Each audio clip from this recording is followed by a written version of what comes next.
اللي بقى عملوا امام عاشور الفانيلا وبسها وبس اللي مؤاخذه اللي تحته وعمل لمراته كده بنت حافظ الحلاق. تمام.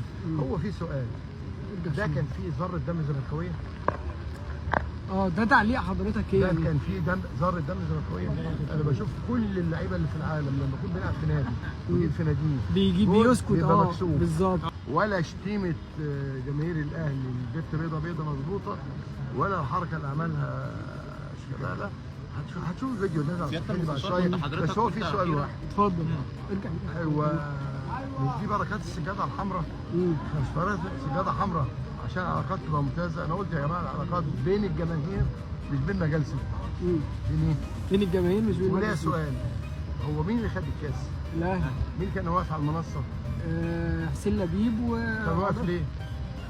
لما كانت 4000 عيل من الطف المجرمين اقتحموا الصاله جوه بتاعت التصويت، القانون واللائحه بتقول ايه؟ تصويت سري. اقتحموا وضربوا المرشحين والناخبين، والراجل رئيس اللجنه القاضي قال ايه؟